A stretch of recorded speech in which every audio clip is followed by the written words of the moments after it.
Hey everybody, welcome into the Auto Rhythm Fantasy Sports Studios. I'm Jamie, that's Eli. We are your home of the clickbait source where people are going to hate, but at least we'll get your click. Uh, Clickbait City. Yepers, as LA Knight would say. Yeah. Yeah. Well, One more everybody. for the good guy. Yeah. Well, everybody, welcome in. Today we're actually going to talk about our prospect, Troy Franklin. Today we'll end up giving you 5 teams, and we'll give you a little. I'll have my little graphics too as well.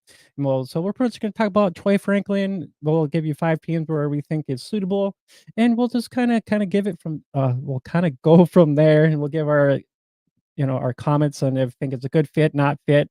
And we'll kind of look at the rosters as well to see what the roster looks like as well. And then we'll just give you 5 teams and just kind of give you a kind of a fantasy pros and keep cut trade kind of thing a little bit toward the end of the show where where Troy Franklin kind of falls into. If you guys haven't, please give us, a like and subscribe to our channel. If you guys like our content, hopefully everybody likes our content. I mean, I'm assuming everybody does, but I mean, this is YouTube. People are gonna hate no matter what. But either way, we're on Apple, Spotify, and Google Play. Our Discord link is actually in the description too as well. So yeah, we'll just leave it as that, and then we'll just kind of go into our next subject. Huh? Huh? Yeah. Just don't ever go on YouTube and say that Justin Herbert was traded to the Vikings. You'll set the internet ablaze. You do that stuff. Yeah, like Jay was mentioning, some kiss, marry, kill going on. I know we got Troy Franklin. I call him Troy Boy. Good evening, Facebook user. Go change your name there. Get an avatar. Get a picture up. We want to see your lovely face. Thank you for tuning in. Thank you for the comment. Lots of goodies. Jay was mentioning it too. Like we do every episode of this bad boy. We're on Spotify. I think Google Podcast, is that going away in April? Oh, I guess I don't know. I guess I never heard anything along those lines. I was about that online, but we're not 100% sure on that. But yeah, we're Apple as of now. Google, Apple, Spotify, Podbean, a bunch of different places, and obviously you can go over in Discord and go put your comments over there. Got a bunch of different fantasy sports. We got you covered with fantasy baseball coming up. I think after we're done streaming here, if you guys want to tune in. Go VA over there on the Palazzo networks. Got a Bozo Fest going on. Go over and check that out. If you guys watch this live, it'll be right after us. And I'll be, as you guys know, I travel on early Thursday morning, so I'll be kind of packing my stuff, prep, cooking some meals. I think Jamie's going to hop on with them. So if you want to catch more of us, I'll try to comment and try to support him because Govier's been good shit to us. So go over there and check that out afterwards. And obviously go back on Discord. We got fantasy baseball cover with Donovan on the Out of Rhythm Network here, or just fantasy sports, whatever we're called. You know what? It's our show. We'll call our name whatever we want. Yeah. And I'd like to get something going too with some fantasy NASCAR. I'm trying to talk to my friend Eric and see if we can make that happen too. He's an opinionated guy up here in South Dakota, and that'd be great too. Then we got 3 sports covered, so that that might be in the works down the line too. But right now, definitely baseball with the season starting tomorrow, and obviously tonight with college spotlight with Troy Franklin for sure. Yeah, and if you guys didn't catch, I have a playlist on YouTube, so you can go back and actually catch our Ben Sinat and a bunch of other guys. And what the random funny thing is that I would never thought this was likely to happen, but Ben Sinut. I can't really pronounce the name. I guess we had the correct punchy. Said it, damn you. Yeah. It was funny. His dad actually reposted one of our short clips from YouTube and totally surprised out of the blue. And I'm like, you would never ever expect that to ever happen. And I was, so that was nice. That was a nice gesture of him to do that. So we appreciate that. Thank you. Just you just never know what's gonna happen with the world of the internet nowadays, especially Twitter. It's like, how would he Oh, come across that tweet that I put out there, It's just crazy to think about. yeah, no, absolutely. And if we could ever get him or another draft dad, to come on the show, just it'd be interesting to have a kind of. I'm pretty sure if your son's about to be a NFL tight end and famous athlete, you'd assume he plays fantasy sports. So to get his perspective on that, just ask him what it's like having a son that's going to be professional, probably making seven figures. I would assume Ben is going to be probably a fourth round pick and could be starting. I mean, there's a lot of fourth, fifth round tight ends that end up starting in the NFL. So but yeah, appreciate the retweet there. Just helps us because we put out we do all our goofy little cartoon graphics and we have our kind of our way of doing stuff. We our personalities, our scroll there, so it makes it all worthwhile when people like that check us out and retweet. So yeah, LA Knight, yeah. But further ado, I think we should get into Troy Franklin because Absolutely. that's what everybody's here waiting for. Uh, I will plug this quick though. It's probably a little too late now. I mean, we're in the second weekend, but more of the yeah. tournaments coming up this weekend. Yeah, more of the tournaments coming up this weekend, guys. Even if you have signed up, I mean, it's kind of late, but you can go check the progress of that. I think Jay's up on me by a point or something, so Yeah. kind of see how the brackets or see how we're doing. If you're curious, how the my bracket, how Jamie's bracket's doing, you can go check that out over there. Use the QR code there, and Yep. more. This is a buffet for sports. It really is. This is you got the tournament. Sweet 16, Elite Eight, baseball starting tomorrow. Yep. If you're an NBA fan, it's getting down the stretch. I mean, you have a couple weeks left in the regular season, so as a sports fan, it's a delicious time. And speaking of delicious, Troy Boy Franklin, the duck, cue the duck. Quack quack. I don't Oh I should have man, had that. I should have had that actually up. I should have found a I little know sound bit that's what I for was hoping for. that. My bad. I'm sorry. I Yeah, failed. Dun, dun, dun, slap. dun. Yeah, Jamie always wants to slap me across the screen. Well, I'm gonna slap you today, big boy. There we go. All right, Troy Franklin, Oregon Ducks receiver. So I'll kind of go down from top to bottom here and make it a little easier. Just follow along with my graphic there. I'll start off with NFL Draft Buzz. That's usually where we go. It's kind of the average of all the different places that have mock drafts or position rankings. It kind of just an average of everything. I would feel. There's the big networks, there's PFF, there's different places, but I think it's the most consistent we found. So we go with Draft Buzz, and he's the 31st ranked prospect overall, wide receiver number 6.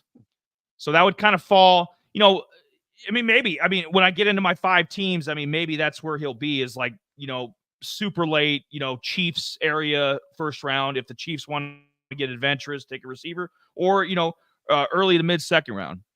I don't see him falling. I don't see him falling past the second round. I don't see that happening. But he's 6'2", 176. 21-year-old junior, runs about a 4.4 40 time. He's been clocked as fast, I think, as 4.35 or 4.37, somewhere in that range. So I think it might have been a little slower at the combine than he's run before. So yeah, somewhere in that 4.35, 4.4, range is kind of where he's clocked. I mean, he's a speedster. That's kind of and he's got that slender build there, as you can see. So could probably use an extra 10, 15 pounds, like most of these guys. I know there's a few slender guys, like Deshaun Jackson back in the day for the Eagles, or now with Devontae Smith. Guys like that kind of have that long, lean build. You'd obviously like him to be about 6'2", 190 at least. So probably put on some weight in the pros. I have his 3 seasons there on the bottom. Jamie will probably have a similar graphic. Maybe elaborate more into like the fantasy, where he ranked fantasy wise. Yep. Jamie's got that up there. So if you can see his stuff better than mine. 2021 would have been his freshman year. Didn't play a whole lot. I mean, he's mainly a 2-year starter if you kind of want to look at it like a snapshot. So his freshman year, 18 grabs, 209, 2 touchdowns. Sophomore year, not bad production, 61 grabs, almost 900 yards, 9 touchdowns. But it was the junior year that put him on the national map. Obviously, Oregon had a big year with Bo Nix, and our main man Bucky, who we also Yep. did a spotlight on. So that Oregon offense was cranking. They were cranking. Just couldn't get Yeah, by they Washington. were. Just couldn't get by Washington. Everybody Yeah, else, they were no, they smacking couldn't. everyone. Yeah, they and I was that's what I was looking back at too, and I was just 'cause, the next slide over, I mean, he's had, if you think about fantasy-wise, I mean, if you're actually playing fantasy, college, you'd be like he was like a gold pot, because he was getting, over 100 some odd yards, like, most of the games, so, I mean, he was over 100 yards, and there was a couple games where he was actually under 100 some odd yards, and I wanted to go back and take a look at those games to see what was so different about, some of those other games and whatnot, and it came down to, some of the teams that were not ranked, and a couple of them were ranked, Washington was one of them that was ranked, but he still put up, it was a championship game, he didn't put up a whole lot, but the first game they played, I think he had 100 some odd yards against Washington the first time they met. Yeah, no, in all the games, like his game log for this past season, will be at the bottom scroll. I put a couple of his notable games from 2022 as well. You kind of see where didn't have as many 100-yard games, obviously, as his sophomore year, but that's that junior year. Yeah, put him on the map. This is how stacked college football was this year with Malik Neighbors, Rome Odunze, studs like that. That this guy only made first team All Pac-12. Like he wasn't an All American, if you'd believe it. With that stat line, I mean that would make any NFL receiver blush. I mean, 81 grabs, almost 1,400 yards, 14 touchdowns. I mean, that's a freakish season. I mean, that's NFL, and he is the prototypical, X receiver. He's got everything you need. Good hands, fluid, runs good routes. Like I mentioned, the speedster. I think he's faster in pads than he was, just running a straight line 40. Because some of these guys, like they said about Marvin Harrison, like he's not training for the combine or to run a good 40. He's training to be, an NFL receiver. Like, be damned. I think that's why Harrison Jr. didn't do a lot of the stuff at the combine or his pro day, is because like, no, I'm not training to, I'm not running Olympic hurdles here. I mean, I'm trained to be an NFL receiver. So same with Franklin. I think he's got faster football speed. He's going to need to be double teamed. I mean, they tried to do it in college, couldn't. Those corners in the Pac-12 just couldn't manage it. I mean, he just too good. Yeah, that's the thing about it too, like, the Ducks were 2nd overall, but, I mean, 1st overall, and just passing alone, they were averaging almost 350 yards per game, which is like, damn, dude, you wouldn't have thought of them actually, like, them just come well, with Bo Nix being there, and there was one play that I seen that, Bo Nix was running a bootleg and it was almost tackled, and he did, like, he threw it sideways and threw it, like, to, like, Franklin, like, almost 20 yards down the field, and I was like, "Damn, dude, how in the hell did he throw that?" But, yeah, there's a few other things too I was trying to think of, not really think of, but there were some things I heard something about Franklin maybe not being good in a couple of areas of his game just because he was in the Pac-12. It came down to a lot of the team I think it came down to a lot of the teams that he was playing, which weren't really, like, pressing him, where he was pretty much kinda like loosey goosey, he wasn't, he was kind of free will, where he wasn't playing like an Alabama or a Tennessee or a Michigan, you know? Oh yeah, no, it'll be interesting to see. When you have physical high end corners, that are shoving Snead, the kid that from Kansas City that was just traded to the Titans. You get him up on him. It's like, hey, dude, you're not getting off the line. So I know this isn't like the NFL from 20, 30 years ago, but still, that'd be one of the concerns is because of that lean frame. It's like, are you going to be able to shove him around? Is he going to be able to break tackles, blocking? He's gonna have to do a little bit of blocking there, especially ends up. I don't think he's gonna end up with the 49ers, but I mean that's a requirement with Ayuk and Debo. With the 49ers is you got to block. There's certain systems.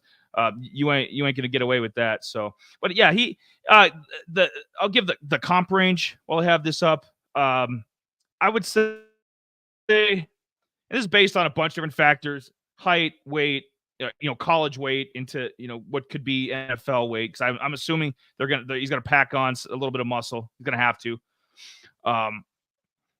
The college stats. Just it's a bunch of different factors in the one. It's not just like a little bit of eye test too, but there's a bunch of different factors. So Jay's might be a little bit different. He'll probably chime in with his, but the low end, I would say his floor is Rashad Bateman. Kind of and we know Bateman was a first round pick with the Ravens, but in my opinion, he's been kind of a bust. He hasn't been like awful, but he's a lot to be desired. I mean, they took, Ravens don't just take anybody, skill position guys. They don't just take anybody in the first round. You're a first round pick. They want you to be Lamar, Mark Andrews, guys like that. So I think he's been less, just probably 500-yard receiver. I think that's his floor. I don't think Troy Franklin's going to be. I don't think he's going to be out of the NFL in a couple years. I don't think you're going to see him cut. So, what do you think about his floor?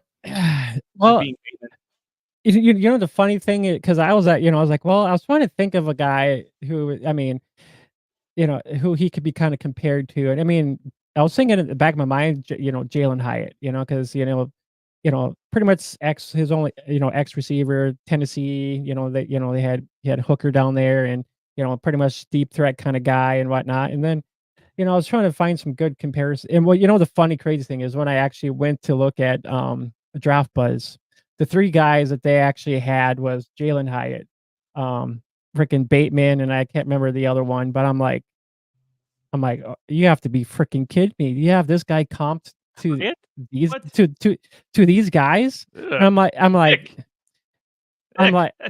was like, all right. Yeah. So I'm like, well, if they actually have him comp to those guys, I'm like, I'm out. I don't want him.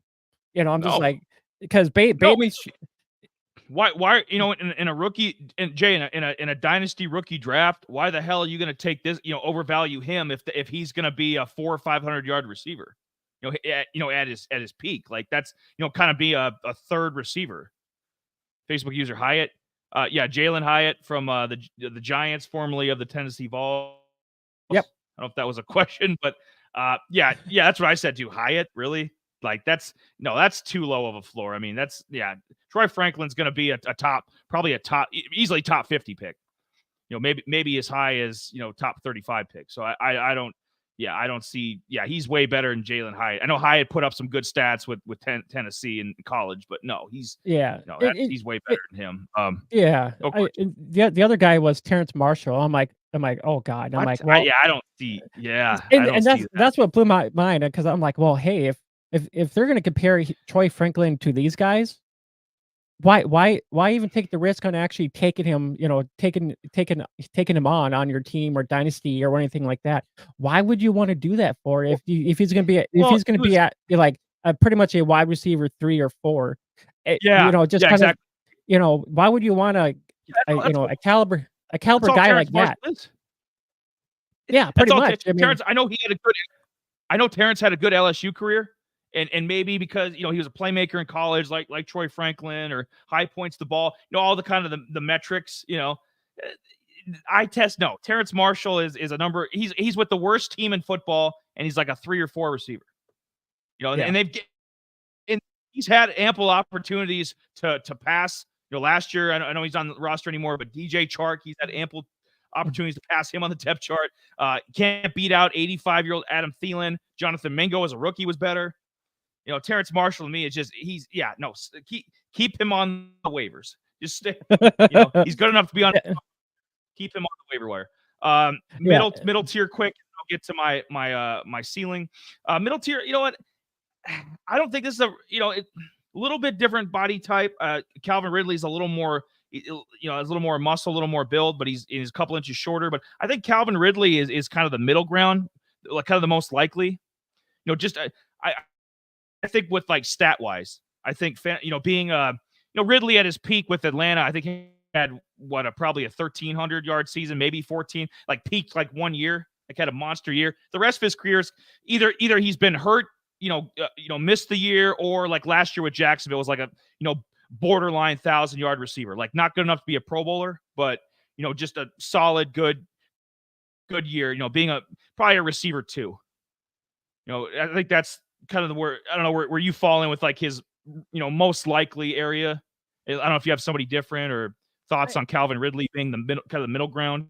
I mean, I mean, I can kinda agree with that because I mean, Ridley, he's still good. It sucked that he had an injury that kinda reflected his, his career, and if he would've stayed in Atlanta, I mean, yeah, he would've been their number 1 guy down there, but, he ended up getting in a little trouble, and then he was with the Jags, he had an okay season, but now he's with the Titans, and so I think it's gonna be a little bit different, but, I mean, if Troy Franklin can come in and actually it all depends on where he's gonna land to in the draft, and if he lands on a team like, maybe the Chargers or something, dude, he could be the wide receiver 2 in a heartbeat. It just depends on his landing situation, really. Absolutely, yeah, no, I agree, I agree. And then the ceiling, this might be debatable, and obviously this is like he reaches the max of the max. I don't think he's gonna be. I don't think he's gonna be Justin Jefferson. I don't think he's going to be Jamar Chase, but on a tier below that, and we'll see it this year with Aaron Rodgers back. Hopefully, like if Aaron Rodgers is actually healthy as a decent quarterback, we'll see how good Garrett Wilson is. But I think just based on what I saw at Ohio State, what I saw with the Jets so far, and it's they keep talking about like Harbaugh, what he's going to do for Herbert. To me, it's like what Aaron Rodgers is going to do for Garrett Wilson, because Garrett Wilson I have as his ceiling. I think Garrett Wilson could be a top 5 receiver this year, and definitely a receiver 1. Obviously, but it just like Jay was saying, it depends on the landing spot. But I would say if you're reaching for the stars, I think Garrett Wilson, being not the best receiver in the league, but being like a top 5, top 6 receiver. I don't know what do you Yeah. think his ceiling, kind of in that range, or a different player, or As far as, Garrett Wilson? That could be yeah, his Garrett high. Wilson, or if you think somebody else could be his like absolute, like he reaches his maximum potential, ends up in a the offense that's Yeah. suited to him, like fantasy Well, wise, like where he could be his like his peak. yeah, well, let's just say let's hope he's better than Quentin Johnson. Let's just put it that way. Yeah, Let's yeah, let's let's I would let's hope hope so. that he's, if he does get drafted in the first round, let's hope that he is better than Quentin Johnson. So, you know, so I just wanna kinda I know you had Bateman, as far as maybe his low ceiling, but I just wanted to, look real quick at Bateman's, stats real quick because Bateman actually had his first year, probably he might have been freshman, 700 some odd yards, 6 touchdowns. Sophomore, that's when he had his 1,200 yards and 11 touchdowns, and then his junior year, he only had 400 some odd yards with 2 touchdowns. So, I guess you can kinda. At Minnesota Yeah, when at he was a Minnesota. Gopher. Yeah, yeah. So I just kinda wanted to, and you can kinda tell some of that reflection in kinda happened into that, with him being the Ravens, it kinda injured. I think he might have got injured at toward the end before he got drafted because it looked like 5 games. So I'm sure maybe it's possible he was injured going into the draft and they're like, "Well, he has potential," but we really haven't seen Bateman's potential only because it's the Ravens. It's the Ravens, that's all I'm gonna say. Well, no, well, no, well, Hollywood Brown did pretty good in that offense. We see what Zay Flowers is doing. A different position, obviously more of the slot, but yeah, Bateman's just. I just think like that's his. I don't think Troy Franklin's not going to be out of the league. He's not going to be on a practice squad. Injuries are always a factor. Injuries could take Caleb Williams down. We never know with stuff, but I don't see him falling below Bateman like stat wise. So there's be maybe his rookie year he doesn't get much playing time. Maybe it's a Quentin Johnston situation. I think he's better than Quentin Johnston. I think he's a better prospect, but like he doesn't pick up the offense right away, or he doesn't get a lot of playing time. It takes a little bit to get going, and then maybe the end of the year, and then he ends up with 500-600 yards. I could see that being a rookie year, and then he kind of booms his second, third year situation like that. But I don't see it being a career number 3, number 4 receiver Yeah. Yeah, and with Franklin. his skill set's too good to. Yeah, it is. I have to agree there. I just thought, I just for me, it comes down to I just wanna know where he's going to be playing. I mean, Yep. just going back and watching, just watching individual games, even like Washington and whatnot like that, because I had that even pulled up. I mean, the first game he played against Washington, they actually only held him to only 34 yards, so and Washington was like the number 5 team they were ranked number 5 at the time, and then the second time they played, he went off on them for 154 yards, and Washington was actually ranked. I think they were like 15 at that time too, as well. So I mean, he can put up some big numbers against some bigger teams, I guess. But I mean, Washington was the only team. I mean, he played Portland State, Texas Tech, Hawaii, Colorado, maybe slightly Stanford. So Utah put up a little bit of a challenge to him. They only held them to like 99 yards, but Yep. Yep. it just comes down to a lot of teams that the Ducks were playing this year were just kind of mediocre teams, which actually excelled why Well, look at he that. was. Look at that USC. Look at that USC stat line. Like that's to me. I think that's where the Hyatt comparison comes in. But where it's like, oh, this guy could, Hyatt could do that for the Giants. Like, would any of us be shocked if he had a 2-catch, 112-yard touchdown game or something? Like, no, because he's a monster deep threat. But basically, against USC, that was his only production today was 2 monster catches. But I mean that's effective. Hell, that was in fantasy touchdown, 147 yards, 2 catches. That's Yeah. what, close to 23 points, something like that in PPR. Like, Oh, I'm sure. I mean, that's pretty close to 23, yeah, 25 some odd points. that's efficient. That's Yeah. what I like about Troy. He's an efficient receiver.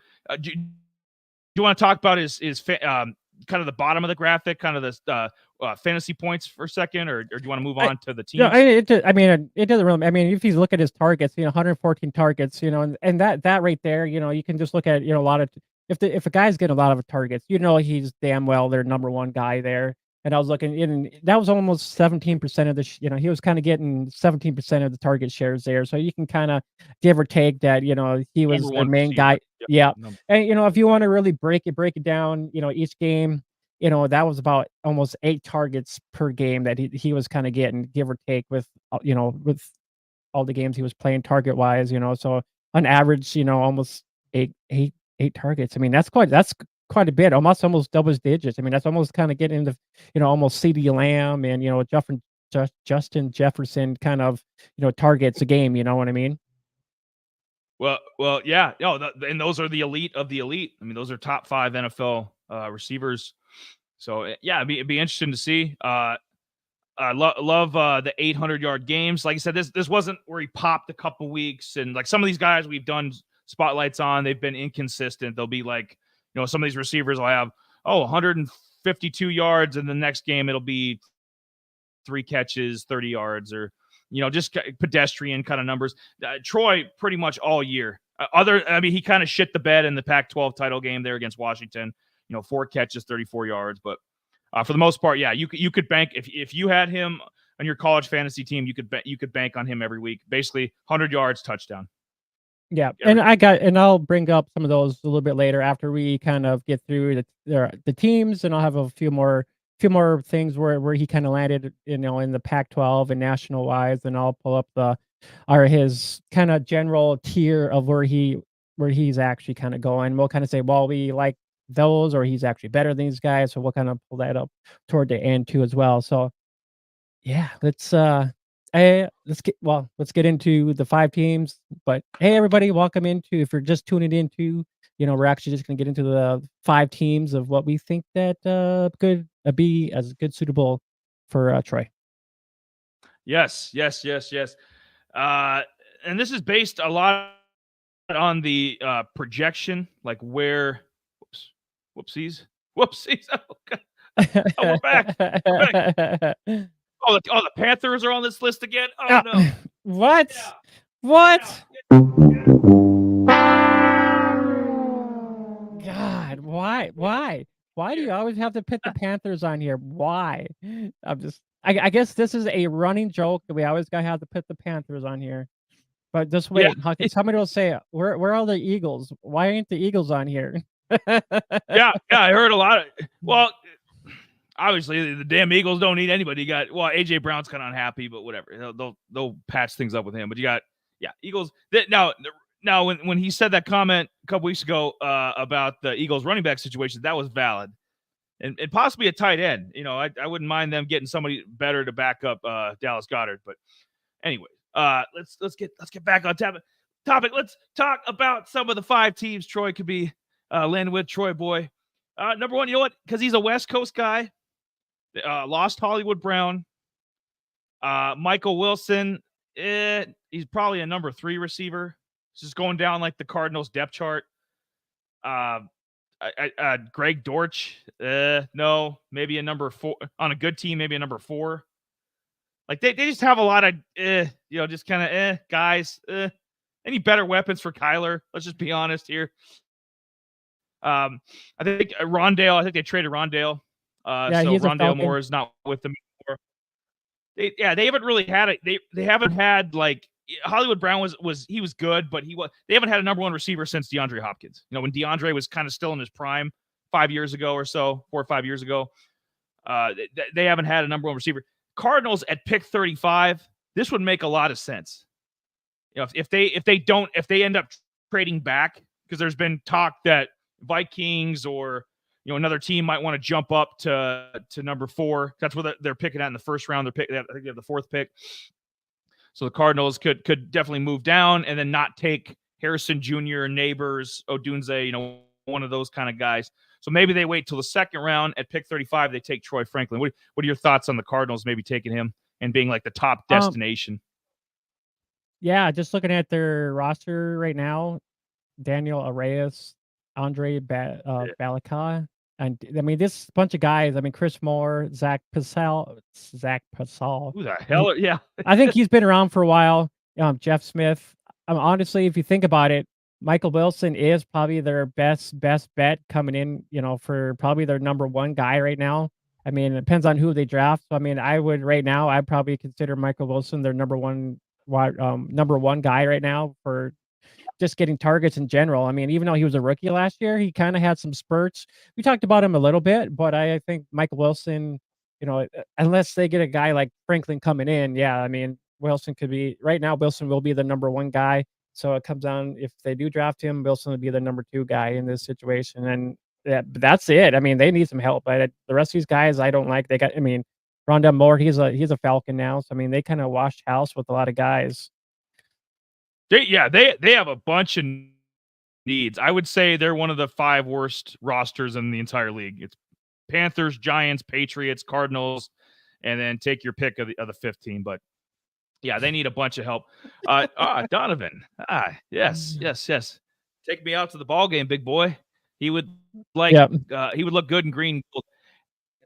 Yeah. I'm sure you would love an 8th receiver. I bet you would. Green Bay and Philly, those are a couple teams that don't need receivers. No, Green Bay is loaded. Yeah, they are. You know what? I would, if I was the Cardinals, I'd take 2. I know everybody wants to hey, take a tackle, take a center, take a defensive tackle, take an end, take a corner, fill a bunch of these other spots. You have no weapons. I tend to trust a healthy Kyler. If James Conner has anything left in the tank, maybe they'll take a mid. I'm assuming they're going to take a mid-round running back, try to get him some help too. If he goes down again, but you need weapons. You're not competing. I know the Rams lost Aaron Donald. He retired, but still, you're not competing against the Rams and their firepower, and the 49ers will be back again. Seattle's got some weapons. You're not going to be competing against these 3 teams this year with Michael Wilson as your number 1. So I would take a receiver in the 1st round and the 2nd round. Let's double down on this. Let's get a whole Pac-12 connection here. Maybe trade down, get Rome Odunze from Washington, and then get his Pac-12 buddy Troy Franklin at 35. Number 2, Patriots, because you got to put the Patriots in here. Patriots are becoming on the same level as the damn Panthers. Okay, they're a joke. Their offense is a joke. Yeah, sounds like the dude from Goodfellas. No, that was Jim going Carrey. down the depth chart. I like Douglas. I like the little slot receiver they took last year. I don't mind him. But I'm not sure. Is Juju? You've probably got the depth chart maybe in front of you. I don't know if Juju's still there, but he's shot. He's his best years are behind him in my opinion. Yeah, yeah, Uh, I think they they, signed him they 2 need or help. 3 They need help, years? bro. They got Yeah. nothing. Yeah, they signed him I think they signed him 1 or 2 years, I can't remember exactly, but yeah, they we thought about we thought Thornton from Baylor was Kendrick gonna Bourne is yeah, Kendrick Bourne still? yeah, yeah, Kendrick Bourne, he's still there. We thought, Tywan Thornton, we thought he was gonna be something from Baylor. That didn't turn out to be, he was injured, played Those Baylor receivers are awful. A yeah, lot of I those, so honestly, a lot of those Big 12 guys don't pan out. TCU, Baylor, a lot of those yeah, Big 12 receivers don't pan out. yeah, they actually just signed, KJ Osborne, so that might help their depth chart just a little bit, but, the Kayshawn, the booty monster, as we would call him, the booty monster, Booty he Warrior. we don't know if he's gonna be playing because supposedly he actually got in trouble with some gambling too, so being a minor, gambling, not a good call. Yeah, so and then, yeah, so we All I can say with this team, you know, is what the hell? The yeah, hell are it's you not doing? Just so a lot maybe of like, but you get our point though. Like, and I would assume they're taking a quarterback in the top 3. That's why I yeah, put I'm them at sure. 34 taking him. I would assume it's going to be Drake May, maybe JJ McCarthy. Maybe they get adventurous. I know JJ's been rising up draft boards, so Yep.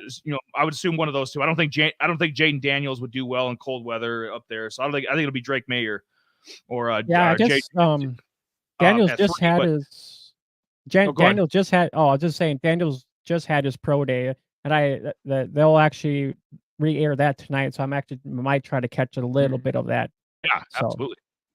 Yeah, no, I like but regardless, they're gonna take a quarterback. Why not give him a first year receiver?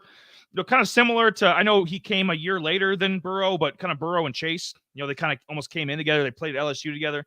It's like why not give one of these young quarterbacks? Let's give him, hey, this is going to be your buddy for the next 10 years. This is going to be your Diggs to Allen. This is going to be your Chase to Burrow.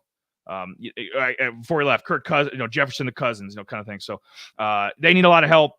So do you like Franklin going there to the Patriots at 34? yeah, I mean, they need all the help they can get, and he's, I think he's 6'2", 6'3", and he'd be the tallest, he'd kinda even up with Thornton, Booty, Kendrick Bourne, so, I mean, only thing I would have to recommend is him kind of, you know, bulking up some so that he can actually do something with himself and not get jammed up and whatnot, and that's my only concern with this guy, but, yeah, they need help, that's for sure.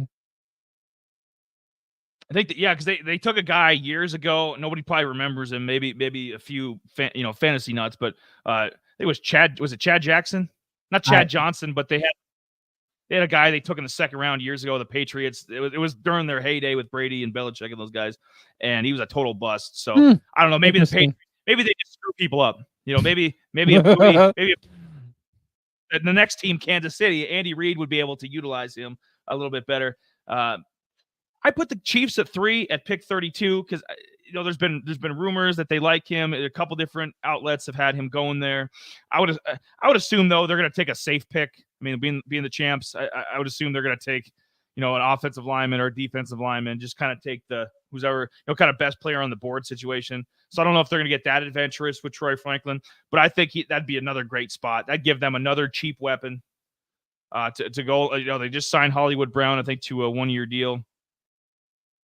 Kelsey's probably got 1 year left of his prime, so you can get basically make one more run with this cast of characters. Hollywood Brown, Kelsey, bring in Troy Franklin to Rice. Obviously, Rice is ascending. That's a nice. You know what? The more I talk about it, the more I'm like the Chiefs need to do this. I like that receiver room. If you got Hollywood Brown, Rashee Rice, and then Troy Franklin. Well, I mean, if he does come there, I mean, I wouldn't Get want rid of him that damn going. Jamie. Get rid of that damn Sky Moore because he can't play. That guy is a bum. Well, him and Kadarius Toney get Tony's those a bum too. get those 2 bums out of there. Hit Just get both of them out. open the door again. Just get just get them up out of there. No, if he did end up going there, I mean, I, I would, it'd be a downfall for Rice just because I like Rice a little bit more, and, Rashid was their number 1 guy coming into the season, and, so, I mean, with them adding another powerhouse like that, it might reflect Rashid's workload just a little bit where he actually was coming into himself toward the end of the season, and that, with adding another guy like that, I would hopefully it wouldn't like garnish what he was doing already, but it could if that did happen. So yeah, we'll put the Chiefs, and this is I think of the 5 teams here, this is probably the second least likely. Behind, because I don't think the Cardinals are probably going to take him. I think they're going to take Harrison Jr. or Neighbors, one of those guys. And I would assume that, so they probably won't do that. This is the second least likely is going to the Chiefs at 32. Number 4, because they're number 4 every damn week. I got to mention it. Why I'm coughing up that bullshit.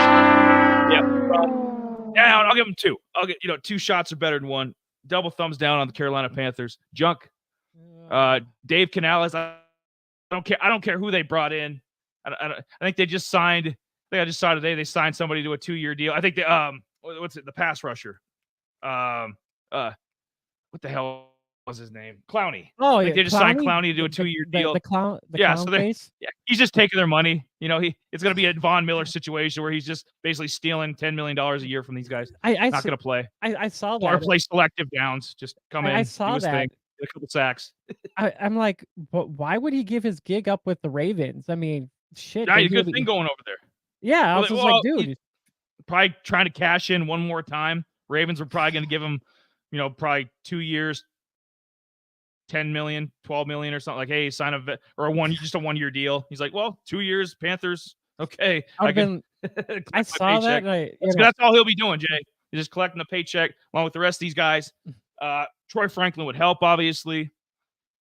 My thoughts on their receiver room. Terrence Marshall, ick. We talked about him earlier. Adam Thielen, old as dirt. Although he was semi-productive last year, I will give him that. Especially the first half of the year, he actually looked pretty good. But you got Bryce Young throwing you the ball. I've said it a million times. Bryce Young can't play. They should just take a quarterback, but they won't. They should just do what the Cardinals did in 2019 with Kyler. Just be like, yeah, Josh Rosen can't play. We're taking Kyler. Well, they don't have a first round, but they're stupid. They don't have a first round pick. This goes back to my point. Panthers are a mess. Jonathan Mingo, I do like a little bit. He's got the most potential in that room, I feel. Being a big 6'5" receiver, I think he's got the most potential of kind of what they're working with now. And you bring in Troy Franklin, I think he could step in. They had a guy. They had DJ Moore for a few years, and they screwed that up, traded him away. Maybe he could come in and have similar production to DJ Moore if in a year or two. Probably start out at least with Carolina. He could probably be receiver 2 day 1. Like he'd probably be a starting receiver for them first week of the damn season. What do you thought? What are your thoughts there? Yeah, with Terrence Marshall being there, Jonathan Mingo, and we'll have to kind of see if hopefully maybe Mingo kind of blossoms this year. Yes, Adam Thielen's third all. He's been there. He was probably their only productive wide receiver there, which was the sad part about that. So I was looking at this real quick. Guess who else they have on their roster, which kind of blew my mind here. Dez Bryant. No, Jordan Matthews. He actually was an Eagle back in like however long ago. Oh yeah. Was he like a kick returner or like their? No, he was one of their main receivers. He was there for like 3 years, and it looks like he got traded to with the Buffalo, came back to Philly, and then he went spent a year with freaking Niners, and then I guess I remember the name. He wasn't a prominent guy. I think he maybe popped a few times. being probably a 5th or 6th receiver. I don't remember him being like wasn't in the starting lineup. I don't think. Oh yeah, he was in their starting. I get your point. Like they have Jamie. They have your point. Like they have random guys everywhere. Yeah. The main point is like there's random guys that aren't number ones. Okay. Yep. Troy Franklin of those guys has the most chance to be a prototypical number 1 receiver. And I would take at this point Carolina just needs to start throwing stuff at the wall and seeing what sticks because nothing else is working. Yeah, pretty much. Yeah, I blew my mind. Like Jordan Matthews, I'm like, this guy is still in the NFL. In the league. I'm He like might I'm like, the I whatever was the hell it XFL, UFL, yeah, it blew my whatever. mind. I was like, "What?" I'm like, "No freaking way, dude." Yeah, Start going down the depth chart of the Birmingham Stallions, and then you see Jordan Matthews, starting receiver. Oh, good god. Yeah, I And couldn't believe it. yeah, right. And then we'll close it up with number 5, uh, LA Chargers. I think that'd be a good spot. They basically cleaned house. I mean, they opened the door for one of these draft picks, whether it be, they take a guy early, they take Malik Neighbors, Harrison Jr., one of those level guys, Odunze, one of those level guys in the first round. Door is wide open. And then, or, maybe Harbaugh, because he likes the trenches. Maybe they take a defensive lineman, offensive lineman, or something, trade down even. And then maybe they wait till the second round. They take Troy Franklin. Troy Franklin, I think he's got a higher ceiling than obviously Josh Palmer. Quentin Johnston, we're both kind of, I don't know if we're out on him, but it's, tread lightly or proceed with caution with Quentin Johnston. I don't know what you're going to get from him. I don't think he's going to, we would have seen if he was going to be like a top 5, top 10 receiver. I think we would have saw flashes of it last year. So I don't think he's going to be that. Maybe he can turn into a productive one, with Herbert, maybe a better offense they have this year. But I don't see Quentin Johnston being like a receiver one, like a high end receiver one, I should say. So the door is wide open if they take a Troy Franklin at pick 37 to come in and be a receiver one. Definitely a guy at his caliber. If they wait till the second round, I would. Yeah, it sucks because they got they pretty much cleaned house with most of their top guys that they had. Pretty right now, Quentin Johnson, Josh Palmer. Palmer, I mean, he's been there for a little while, so he kinda has a rapport with, Herbert. He's kinda one of your smaller guys, kinda your slot guy if you think about it, kinda those short intermediate passes. He'll get you some small yards here and there, but I mean, they'll need to replace freaking Keenan Allen, Mike Williams. They need guys that need to go downfield, and I mean, Who's that? Who's yeah. the other guy? Who was the other guy last year that kind of had a few decent games? They got from Washington. I forget what the hell his name was, but I think he's on the depth chart too. But yeah, he's another like third, fourth Oh, receiver. I think that was Durris Davis, I think. No, I don't remember the other guy offhand. Yeah, but I yeah, think I know who you're talking I about. think I he's just maybe he's number 1. Oh, that was Quentin Johnson. He's number 1. Oh, yeah. Well, keep talking, but yeah. But they're gonna need some help for sure, but I think the other guy that can maybe help them out is maybe like a Johnny Wilson that, he'll be down the depth charts a little bit. They're gonna have to replenish their core here for sure, and I think Johnny Wilson could be another guy that kind of fill in there because I think he's like 6'1", I believe, and there's a couple guys from FSU coming out, so yeah, I mean, I Oh would yeah, they did. They legitimately did. They have 3 receivers on the roster. Yeah, Darius Davis is Darius Davis is your number 3 receiver. Yeah, yeah, they need help. yeah, They should take 2 receivers in this draft. and yeah, that's I why don't know.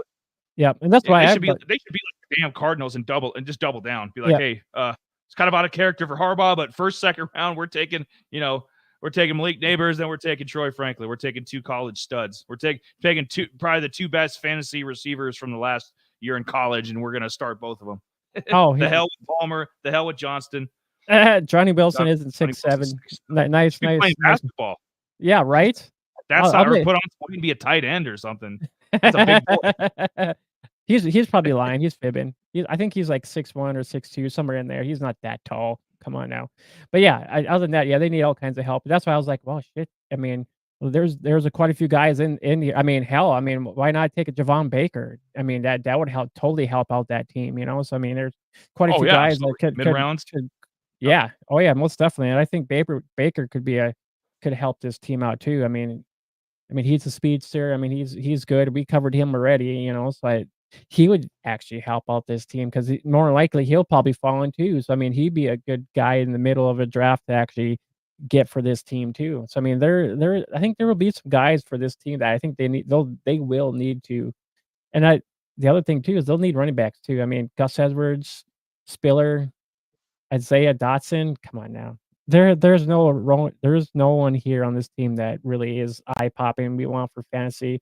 I mean, yeah, there are Gus Edwards, yeah, he had some good touchdowns, but they weren't like, ooh, I mean, I don't like him. Carter. That's what I was thinking. The Chargers had Carter last year. Oh, I guess Donovan is right. He's 6'7". Dude, that's 238. Well, hey, maybe we can verify this and we do a spotlight on Johnny Wilson because we've kind of been teasing it. So maybe we'll just take the next step and maybe the next spotlight will be old Johnny Wilson. Yep. Yep, We'll it will be. But yeah, confirm that. Sure. I think that kinda I don't have anything else for the Chargers. I think, we kind of mentioned them before too. I mean, yeah, they're gonna need some help, and I would believe that, with, Harbaugh being there, that he's gonna revamp their team because, like, well, we'll need this and this and this, and more than likely, I mean, he will be getting some good pieces, and then hopefully they do land some good pieces for us guys for fantasy reasons to be going all over and drooling all over. So Salivate. got that right. Got that right, boy. Got here. Yep. Ooh, we got There a we go. goodie. Ooh. Yep. We got here.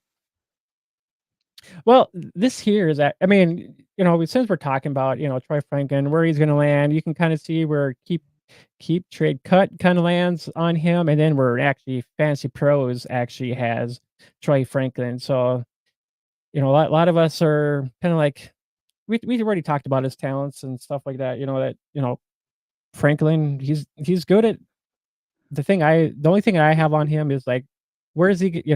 We've already talked about his press coverage issues and stuff like that. What happens when he can't, push a DB out of his way, or the DB, kind of jams him from running his route and whatnot. And that's the thing that I was kind of concerned about because we were just previously talking about this too. Like, I mean, look at all the teams that the Ducks were playing. They weren't really, a lot of those teams weren't pressing him. They were just, off yards. They were playing, a couple yards back from him and letting him do whatever they wanted him to do, for him to do. They weren't really jamming him. They weren't doing anything to push him off his route, So that was my thoughts on him. But I mean, other than that, I mean, he's good at, he's good at those short intermediate, catches. He can break away. I mean, shit. There was one that I was actually watching where he caught a pass. It was in one of the intermediate ones, and it was against freaking USC, and he just blew the darts off these safeties. I'm like, dude, they're trying to catch him. He looked like the Flash there for a minute. So I was like, damn, dude, no freaking way.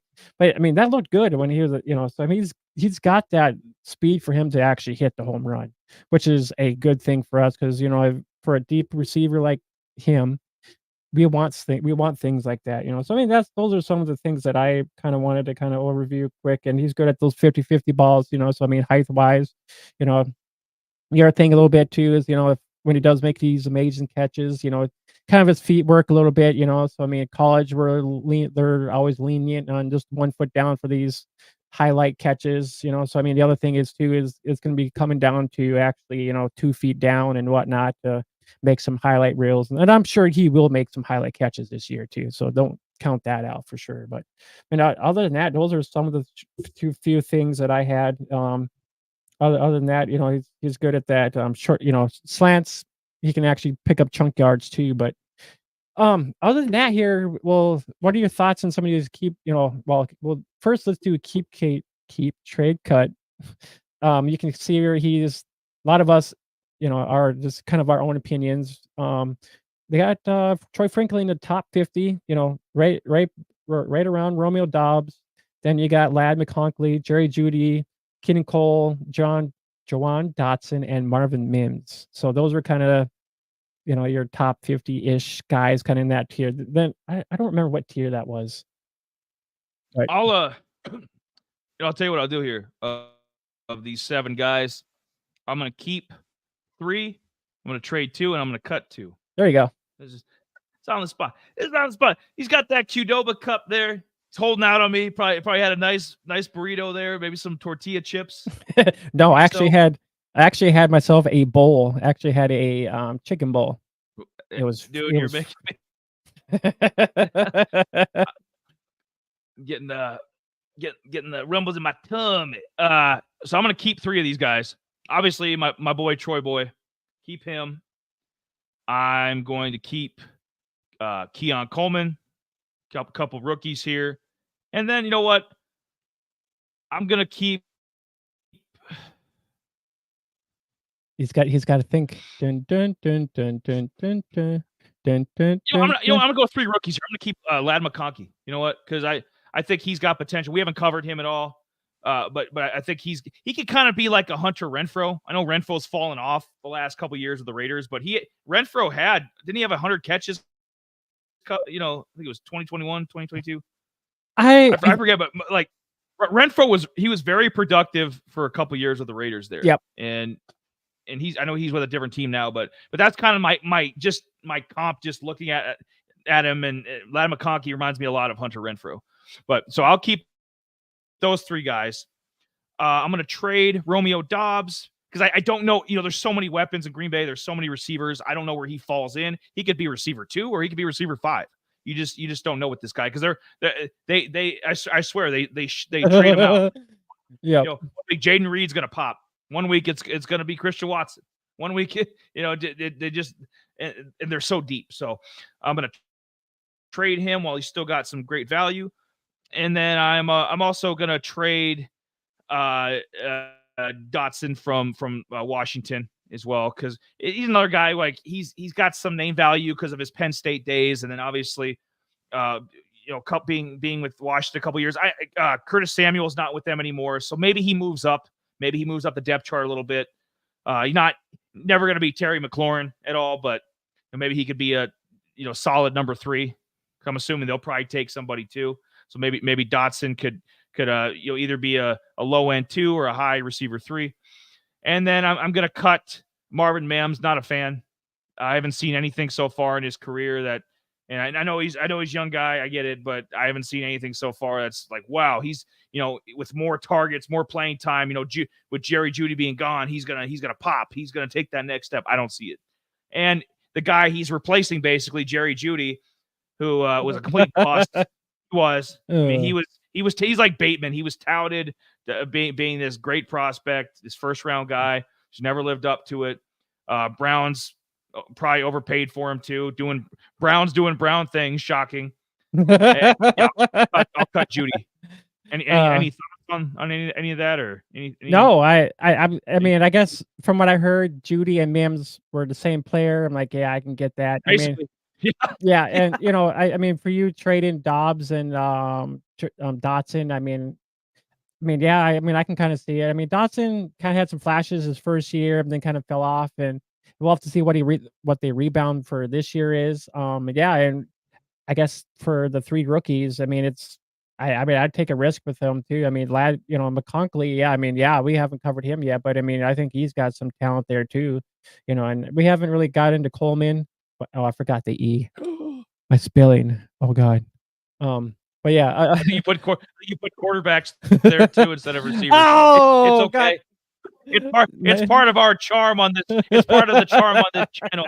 Eyes here. Oh, I was actually gonna change that too, and I got sidetracked. God damn. Oh well. Sorry, everybody. No. Spell it out the hell we want. I didn't know these guys were quarterbacks. Well, I didn't Right? know they were quarterbacks either, guys. I'm sorry. But yeah, so on the other side here, Fantasy Pros, I actually would take Franklin over Michael Gallup. I would take him over KJ Osborne as well. Rondé Moore, I would maybe take Rondé Moore over Franklin just because I like that he's down there with Kirk, well, maybe with Kirk. Because I was talking. Kirk's gonna get him the ball. Yeah, so I kind of like that. But yeah, I would actually take Franklin over Andreas too as well. But I would take. I mean, Xavier Worthy would be. I would take Xavier Worthy over Troy Franklin. Yeah, most of these guys I would take him over. Yeah, I mean, I would take Glad over Gallup because Gallup I don't like. I mean, I know what Gallup is, trash. So I mean, KJ Osborne would be kind of, even though he did get traded, I think Osborne would be kind of similar role what he did with the Vikings, kind of wide receiver 3, wide receiver 4, possibly. So Yeah. he gives you a little bit of value, but not much. Yeah, no, I just recap some what you said. Yeah, I like Rondale definitely with Atlanta. They might be a wash this year. I think Troy Franklin's obviously got a higher ceiling, but just for this coming year, they might be a wash. Like the two of them. Yeah. I'm not sure. I've never known how to pronounce this guy's name, but I know he's going to be the Bengals number 3. I think he's replacing Tyler Boyd or Cevis or Isivas. Yeah, I didn't. Yeah. But yeah, I'd take Franklin over him because at best he'll be the Bengals 3. KJ Osborne, his time has come. Like, coming past. Like he was nothing more than number 3 with the Vikings. I don't think he'll be much better. So I'd take him definitely over KJ. Lad McConkey, like I said, he's got some potential. So them being in the same area, same realm, I don't mind that. Michael Gallup is a bust. Get him out of here. We had one good year with Dallas. Yeah. A lot of guys have one good year. Get him out of here. And then Xavier Worthy is, I think he's a bust in waiting. I think he's John Ross. I think this guy is a speedster. Like set the record for 40 time. That's about all. That's going to be his major note. This guy, I don't see him, putting up 1,500-yard seasons or anything crazy. Like Xavier Worthy. Throw Xavier Worthy at 88. Throw him down there. But yeah, those are just some quick, some rank, and this was kind of like their tier 8 over there, and then I think the keep cut trade was kind of like tier 4, tier 3, and those are just opinions of people in general. But you can kind of give an idea. I was like, damn, dude, just looking at Troy at top 50, kind of in the top 50 wide receivers, which is not bad. And then then turn around and Troy Franklin almost being at the the bottom 100 some odd people. It's like, damn, dude, you're thinking that low. That's gonna be some great value fantasy wise if they're keeping him, where he's at a reasonable rate. Like if he's rookie draft, or if you're in a redraft league, 12 team, 16 team, he's going to be very reasonable to get. Auction league, all these different kinds of leagues. He's going to be he's going to have a high upside. He's going to be very relatively cheap. And that's what I think. Like if you're so for dynasty reasons, like he's going to go in your first or second round for sure, most definitely for sure. But redrafts and those, I'm sure he'll be a middle tier, round 8, 9. Absolutely. So I think that's where he will be. That's where he'll end up kind of being around in there. That's what I haven't done any of those quite yet, but that's where I would believe he initially.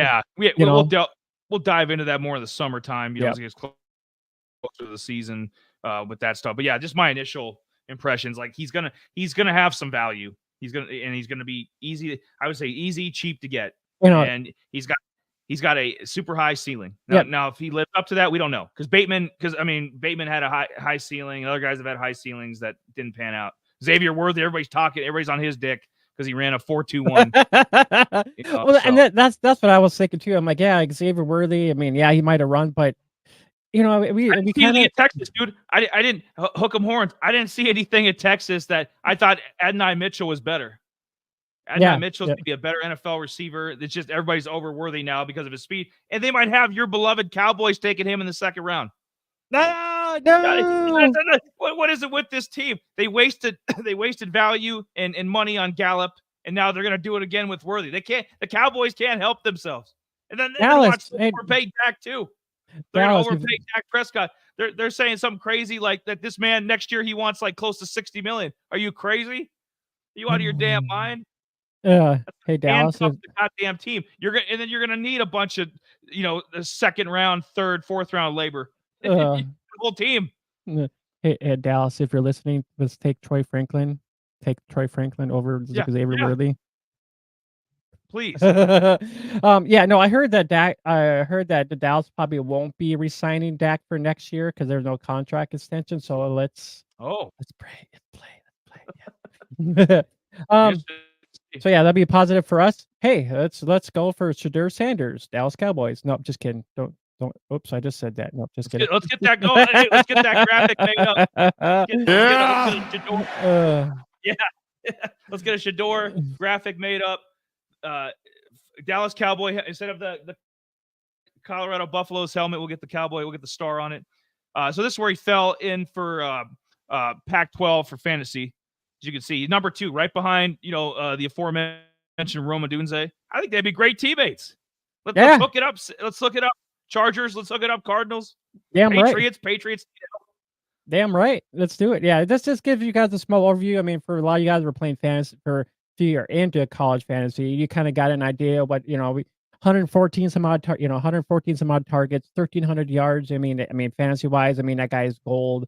You're like, he was the top of his conference behind Roma Dunze. I mean, the Ducks couldn't handle that high powered freaking Huskies offense. So, which is, the next ordeal is Troy Franklin, with the Ducks is not, it was not a bit. I mean, I didn't have any shares of him, unfortunately.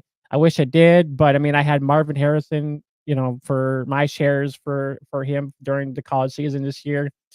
I was a little frustrated with him, but I mean, if I knew McMillan was there, I probably would have took, would have actually had some McMillan shares as well. Tez Johnson, I don't know if he's going back or actually being going into the draft this year or No, not. Tez is coming back. He's going to be a 2025 guy, and we'll be talking up. We do more of this college Ooh. spotlights, or if we do more as the season comes and are kind of projecting things. Be on the lookout for Tez Johnson. He's basically gonna ascend. I mean, he was a great number 2. As you can see, he was the 4th ranked fantasy receiver in the Pac-12. Tez Yep. Johnson's going to take over a lot of those targets that Troy Franklin got. Tez Johnson's going to be. He's not going to have as good of a quarterback, obviously. I mean, Bo Nix is probably a late first, early second round pick. I mean, he was a damn good quarterback. So, Yep. but you'll a lot of that production is going to go to Tez Johnson. So that's a guy. Him and McMillan from Arizona are 2 major guys to watch. And then obviously, Arizona's going to the the Big 12, and then Yep. Oregon obviously going to the Big 10. So it'd be interesting to Yep. see. But yeah, guy Cowing. We've talked about Cowing. He's on a lot of these Pac-12 lists that we do. Yep. Yep. Let's see, 1,300 yards, for third overall for that, as far as yardage wise. I mean, if he can repeat what he did, that'd be awesome. If he actually had 1,000-yard seasons in his rookie season, that would be legit. That would be awesome. Led the Pac-12 in touchdowns, and then just pretty much, just reception wise, about 81 of those, and that was about he was 6th best for that. Our last one, real quick, just a quick overview. Rome, Neighbors, Washington, Franklin, 3rd there as far as fantasy points and whatnot. So it's, you know, Neighbors might be the guy coming off, but as we mentioned, I mean, Troy could be a great value for a lot of us in our drafts. And if I have the opportunity of snagging Troy Franklin and he's actually in one of these teams, especially like the Chargers, damn right, I'll draft him because I mean that's potential for touchdown mania, man. Ooh, touchdown mania. Ooh, I like that. Yeah, that's a new segment. Yep. We get a little music going on and get touchdown mania. Yep. You see these. We profile. We've done a Dunze, Neighbors, Yep. before they were household names. We didn't get to the party late. We weren't doing these guys in February. We did Odunze and Neighbors last fall. Malik Washington. We've done Malik Washington. He's gonna be a sleeper mid-round guy. Yep. Tore up with Virginia. Troy Franklin.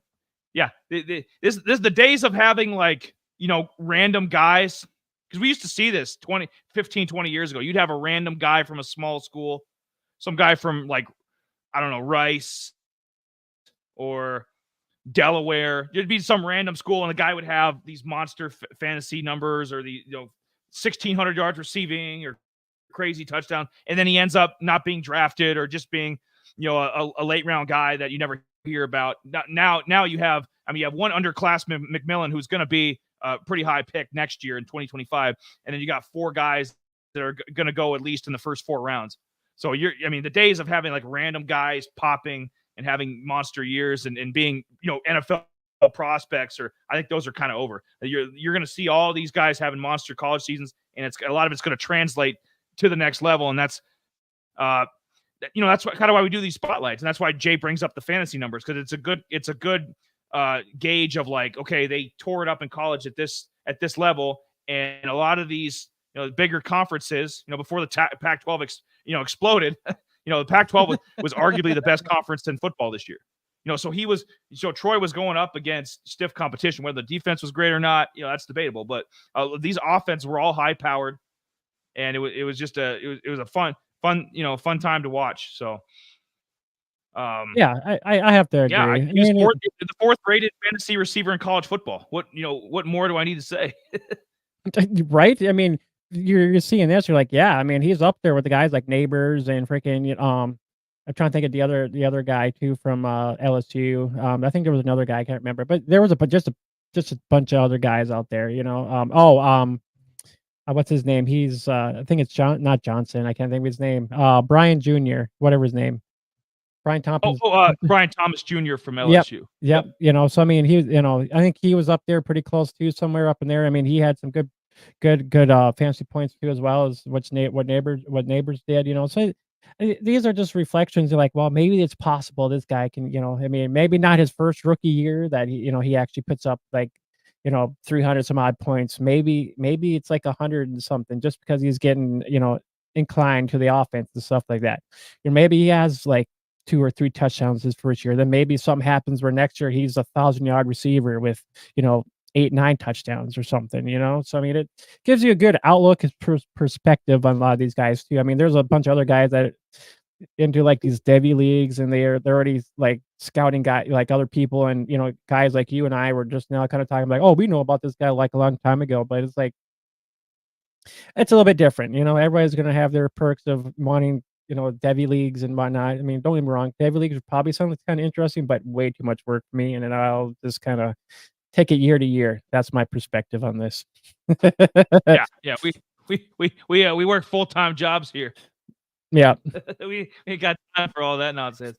Yeah, I mean, this is gonna be a guy. This is gonna be a guy that you're gonna like. There's gonna be people in the stands that are gonna have his jersey. So I think it's important that people like us, we do spotlights, and other channels have kind of brought him to light because everybody's on now. Everybody's on Malik Neighbors' dick. They're on Odunze. They're on Harrison Jr. They're on Brian Thomas Jr. from LSU. They're kind of the top 4 or 5 receivers you just hear constantly.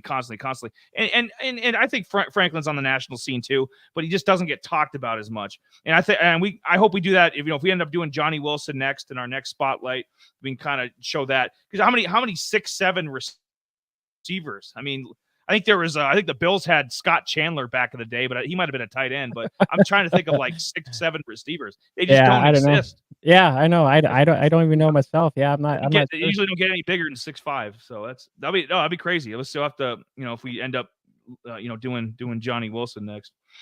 Yeah, let me actually look real quick because that's insane if he is that tall, because that's insane. I wouldn't believe that. I'm like, "What? No way." That's like offensive. Yeah, Yeah, yeah, it's like dude, left tackle. It's like left yeah. tackle size. Yeah, he is 6'7", dude. That's like tight end stuff, dude. That's tall for a wide Yeah, receiver. My god. I'm gonna have yeah, to go watch some film. offensive tackle. That's almost like playing a center in like freaking like the NBA, dude. That's like a Yeah, yeah, what damn near. Yeah. Today's small ball era. Yeah, yeah, definitely. that's insane. Well, guys, I think that kinda covers our Troy Franklin spotlights. I hope everybody kinda gotten something out of this, something at least knowledgeable, and kinda gave you 5 teams, that could be suitable for him, and we kinda gave you kind of a tier breakdown of, a couple places where we thought he could be better than some of these other guys as well, and just some fantasy outlooks and what he did college-wise and whatnot. I mean, I would like to get some guys in some more college fantasy football, it'd be awesome. Um, but yeah, it's all Come in hither. Come contracts. hither. If you're interested, I got a league ready to go. I just need people to fill it up. But yeah, other than that, yeah, I think that kinda covers everything. Other than that, Discord link's in the description below, so you can come over there and join us, talk some more prospects if you want, or if you guys got a suggestion for some prospects that you guys want us to cover, possibly, maybe, because we're gonna try to get out as many as we can until the draft happens. So, I mean, we got another whole month at least, so we're gonna try to get at least a couple more couple more at least, maybe try to get a mock draft up, maybe do a little rookie mock draft in there somewhere too as well, because that'll be kind of fun. And then, yeah, make sure you guys actually follow us on Spotify, Apple, and Google Play as well. So, other than that, is there, I'd hit it. anything I'd hit that. you I'd subscribe that. Tick, tick, tick. yeah, thanks, man. One more sleep away and we're up. Baseball. No, Diamond. No, Yes. no. No, no baseball, man. No baseball. I'm just kidding. He was trying to take your legs out. Trying to slide into second. He's trying to take you out. Yep. Baseball season starts tomorrow. NCAA tournament, Sweet 16 coming up. So yeah, like I mentioned earlier in the show, you're a sports fan. Lots of goodies going on. Fantasy baseball tonight's the last night. You got to get your, if you're going to be in a league, or if you're doing just the daily stuff, get your parlays, DFS in for tomorrow's slate. I wasn't expecting this either, because I remember growing up, usually it was April 1st, or it'd be the first Monday. And then, things have been changing. NFL, they've bumped theirs up. There's Thursday openers now, and they'll probably end up being Thursday based on the schedule. Eventually be Thursday, Friday, Saturday, something. Opening, it'll be a whole opening 4-day or 5-day extravaganza. But baseball coming up. And if you want to stay tuned, Jamie's probably going to hop on with Govier over on the Palazzo channel. Bozo Fest going on.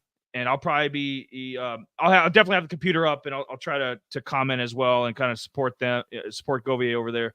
If you want to keep watching some stuff until you go to bed, or keep us on in the background, if you got stuff going on in the kitchen, putting your kids to bed, whatever you got going on, Netflix, hanging out with people, whatever you got, go support Govier. I think Jamie, I don't know if the link is there at all. He's gonna give me the link for sure, but